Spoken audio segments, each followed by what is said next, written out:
Hello mga kabibig! Welcome back sa ating bagong YouTube channel. Ito ang pinakamaingay na YouTuber sa balat ng YouTube. Ako si Kabibig, maglebak-lebak atang with evidence. Nako, Attorney Claire Castro, sobrang hambog.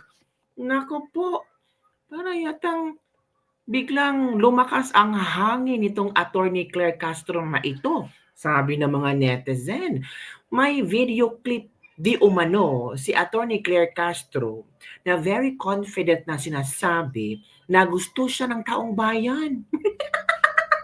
Sabi pa niya ang DDS lang daw ang galit sa kanya. Hala ka, talaga?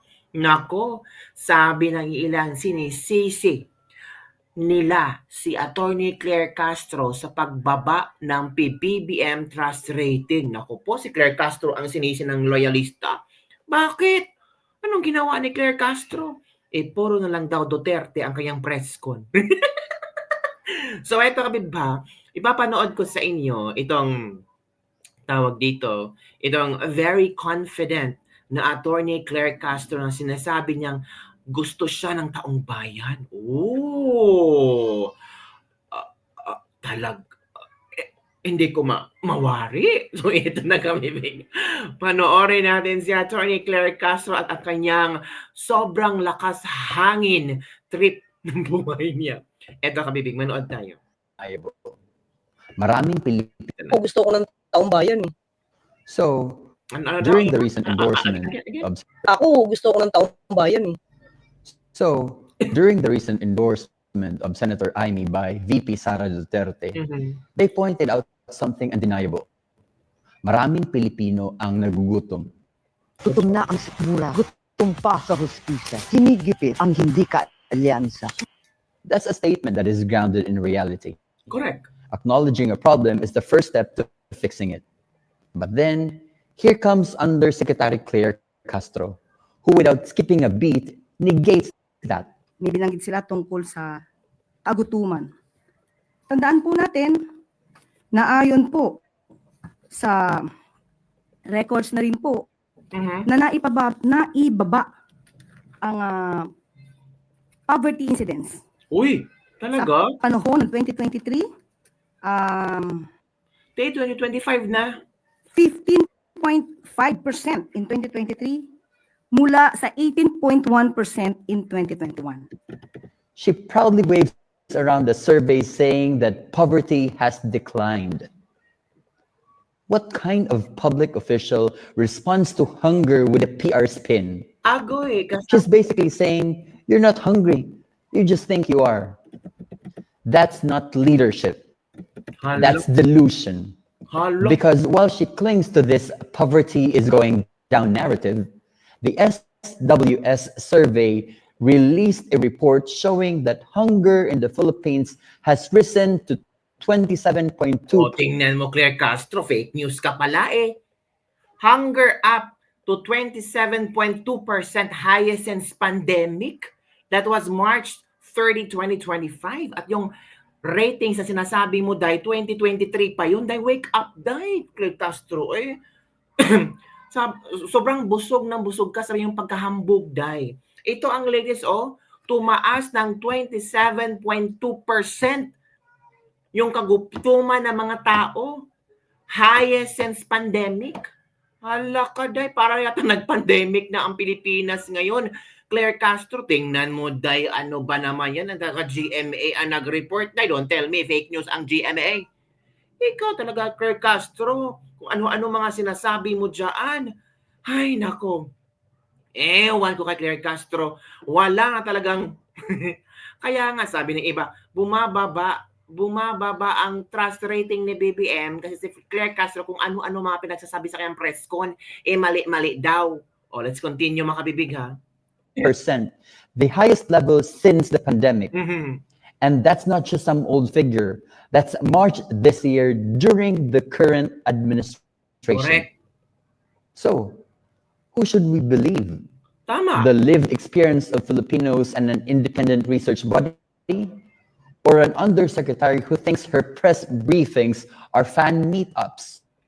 Fan meetup. Tama to. Parang fan meetup lang. press con ba na parang artista siya, na may sinasagot siyang mga chismis. Tapos ang mga chismis niya, Claire Kay.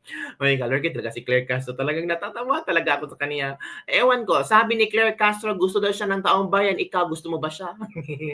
Huwag kayong magulat kung ang taong bayan ay magalit sa inyo. Hawak mo taong bayan? Eh, ang balita ko, gusto ko ng taong bayan eh. Attorney Claire, no offense, but while you think people like you, the comment section says otherwise. Oh. Public service isn't about denying reality to protect the image of the administration. Agoy, ang sakit. It's about facing the truth, even if it's ugly. Because right now, the truth is starving, and no amount of spin will feed it. Correct. Utang buot. Hala. Eh, ang mali- In fairness, gusto ko itong Jessie Senesa. Wow, in fairness, ang galing niyang magsalita. Hanapin si Jessie Senesa, ang galing niya kayang statement. Ito na, isa pa din ito. Sinupalpal si Claire Castro ni Joey. Si Joey, ang galing sumapalpal ito ni Claire Castro. Kaawa si Claire Castro. Ito na. So papalin mo, to Joey. be, to do the real deal job of a press secretary, but nandun siya para makipagbardagulan. Bardagulan. And, it looks more, more acceptable or at least more justified that way yung pag-hire sa kanya. Hindi naman siya hinire dahil sa kanyang communication skills. Oh. Hinire siya dahil bardagulera siya. Oh. Sabi ni Tita Josie, tingin niya ng sinasabi sa kanya para sa kanya ang unclear. Magalit instead kay So, hinire si Claire para magbardagulan, para pangtapat sa mga DDS, para pangtapat daw di umano sa mga DDS na fake news o kailangan nilang ang isang Claire Castro. Ngayon, paano na yan? Trust rating ni BBM bumaba. Ano kaya ang pwedeng isagot ng Claire Castro? Fake news. O bayaran yung Post Asia. Mali-mali yung survey nila.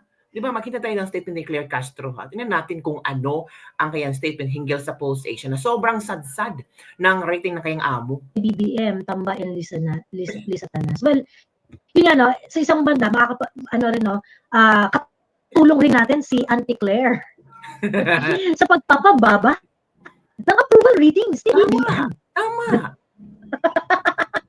Kaya siya magsalita di ba? Ayun. So, sa isang banda, Auntie Claire, kami nagpapasalamat sa iyong ambag sa pagpapababa ng approval rating ni BBM. Tama. Di ba? Bumaba ang approval rating. Diba? Ayun. Biruin mo. 14% na lang yung satisfaction rating. I think it's satisfaction or approval rating ni BBM. So you're not helping. Pero, she's still serving certain purpose, no? Kasi nagiging distraction si Auntie Claire. Nagiging distraction siya. Nagiging distraction siya in a sense na mas lalong pumapangit si BBM sa masang Pilipino. Mas lalong nakikita ng mga tao na incompetent si BBM. Kasi naglagay siya ng isang undersecretary na hindi man lang kayang ipagtanggol ang problema ng bansa. Hindi man kaya magbigay ng solusyon or kung ano ang achievement ng Pangulong Bongbong Marcos. Kasi puro Duterte lang ang kanyang mga statements, di ba? Gutom na ng bayan mga kabibig. Sabi nga dito na, hay nako, kawawang BBM, mas lalong bumaba ang kanyang trust rating. Tama. Bumaba talaga ang trust rating ni BBM. Ito ang komento ng si Auntie Claire ay kinuha bilang punching bag ng admin. Agoy. Hindi bali masira ang reputasyon basta kumita lang ng pera. Agay. Sabi ni Sukat Garagi. Auntie Claire is the Philippine version of tatlong 3-in-1 daw. O nga no, dun sa words na konting kulang na lang puputi na, those words ba pang press secretary? In the past spokesperson, di ganyan mga sagutan. Di ba napansin ng mga tao? Sakto, Miss Joey, dapat pasalamatan natin si Auntie Claire kasi siya mismo ang nagpababa ng ratings ng boss niya. Buti na lang siya ang napili. Good choice. Naku, Claire, sinisik ka ng mga tao. I hereby suggest na manatili si Auntie Claire sa pwesto niya. Aba naman, ilang muscles din sa face ko ang napapagalaw niya dahil nakakatuwa ang kanyang mga tinuturan. Napakalaking tulong para sa anti-aging, anti-wrinkles regime sa mga mamshies. Si Maring Claire niyo, stress sa buhay niya. Keep it up, Auntie Claire. You are like chismosa in the kanto while having a press con. Auntie Claire ang batibot ng Malacanang. Ano, grabe naman ang mga taong ito. From Beverly Maribas, Mangkao. Correct po, makipagbardagulan sa mga Duterte yung totoong papel niya. Ginawa lang siyang katatawa para siyang clown. That's real clear. She has no communication skills in spite of being a lawyer. Her vocabulary is very limited. She is more of palengkera than a lawyer. Hello? Palengkera daw si Madam Claire than a lawyer. So ano kaya maging reaction ni Madam Claire sa mga komento ng mga tao na sinisi si Madam Claire na bumaba ang trust rating ni BBM? Naku, Auntie Claire, ano kaya maging reaction mo? Tapos itong video na gusto daw siya ng taong bayan, grabe si Auntie Claire, no? Sobrang hangin. Sabi nga na isang tao, magbasa ka ng comment section. Or baka pinifilter mo lang yung mga comment section. Baka puro mga gandang comment ang binabasa mo. From 1 to 10, 2 lang yung mga magandang comment, troll pa. Yung 8 ay talagang bashers mo at talagang totoong tao. Naku po, paano na yan, Auntie Claire? So, Kabibig, ano ang iyong opinion? Talaga bang gusto itong si Atty. Claire Castro ng taong bayan? Ikaw, gusto mo ba si Auntie Claire? Kaya nga tanong ng mga tao, gusto mo ba si Auntie Claire? Kung gusto mo si Auntie Claire, edi unclear ka. At tama ba itong isisisi kay Claire Castro ang pagbaba ng trust rating ni BBM? Halak. Uy, maawa naman kay Claire. O spokesperson lang siya. Pero Kabibig, kung ano ang lumalabas sa bibig niya, galing niya kay BBM. Oo, tama, di ba? Siya yung taga-relay ng mensahe ni BBM. Wala ka. So yun lang, Kabibig, ang ating Let's Libag-Libag for today. Don't forget to like, subscribe, and share this video kasi sobrang hangin na ni Ann Claire. Bye everyone! See you next time.